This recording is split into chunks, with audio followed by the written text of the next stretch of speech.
The TSS Dundalk was built in Glasgow in 1899. It was the flagship of Dundalk and Navy Steam Packet Company. On her first voyage as TSS Dundalk approached Dundalk port, the people of the town gathered along the Navvy Bank to welcome her. The arrival of the new ship was a huge event, as she was the most modern ship on the Irish Sea at the time.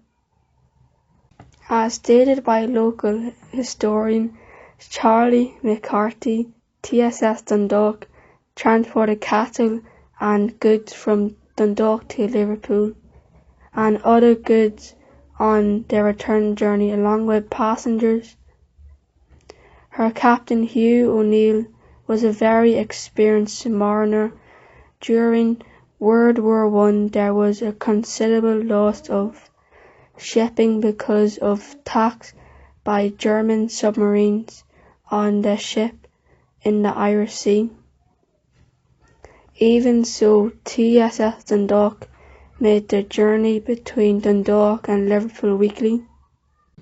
In December 1917, TSS Dundalk was the target of a German submarine attack. This assault lasted for an hour and a half, during which 52 shells were fired at the steamer, one of them damaging a lifeboat that was blown to pieces. In response to the attack, Captain Hugh O'Neill adopted a zigzag course, and in doing so managed to evade the submarine.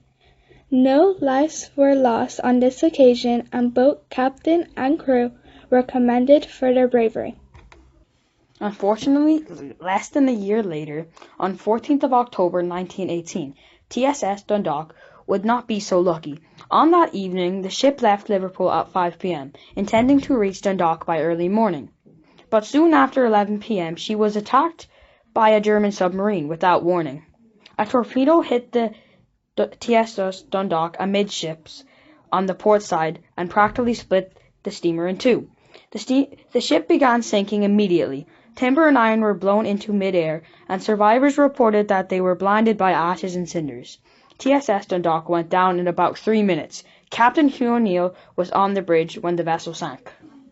Some of the crew were able to release and launch 2 lifeboats from the Dundalk and managed to get into those lifeboats.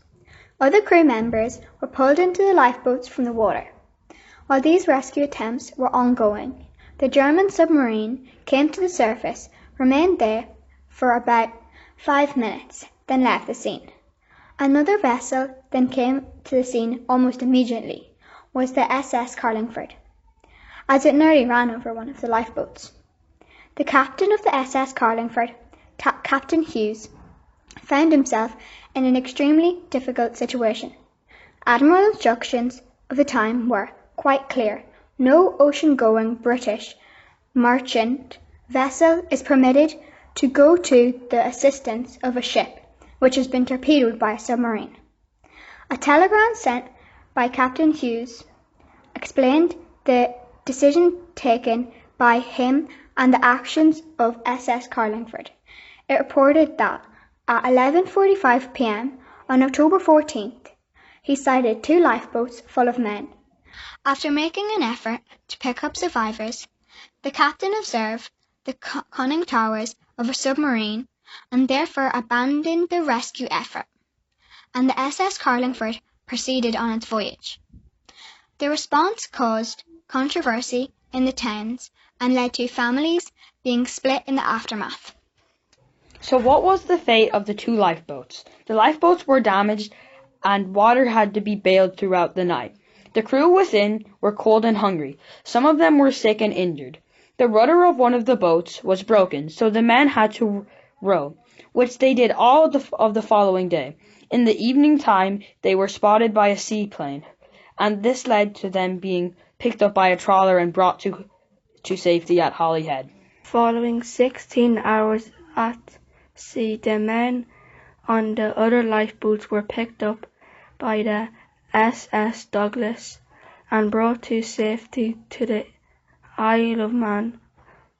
There were 12 survivors of the sinking of TSS Dundalk while 20 lives were lost. In preparation to remember the 100th anniversary of the TSS Dundalk sinking in 2018, a centenary committee was set up to plan and oversee a series of commemoration events.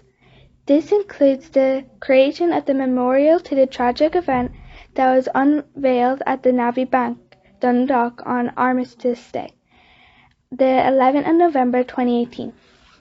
The memorial consists of a granite pillar that includes the names of the 20 people who were lost and the 12 people who survived. At the top of the pillar is a restored clock from the Steam Packet Company.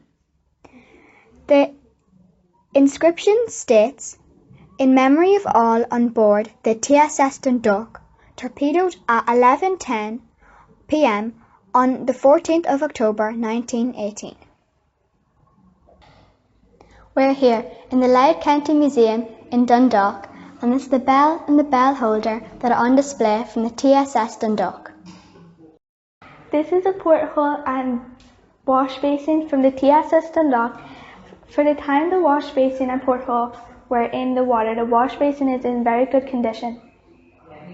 This is a model of the TSS Dundalk in the museum, and it was made in Glasgow 1899, and it would cost £40,000 to make. Its main trade was to transfer cattle and passengers to Liverpool from Dundalk. The TSS Dundalk was targeted by the Germans because it was seen to be helping the British. This is the model of the SS Carlingford that was passing by the TSS Dundalk when it was sinking. But there was a rule that it did not stop to be assistance in case it got attacked as well. We are here at the Centenary Memorial for those who were lost at sea and those who survived. The clock is set at 11:10 as this is the time the SS Dundalk sunk. In November, we remember the people who have passed away. This year, we are especially thinking of those from the TSS Dundalk.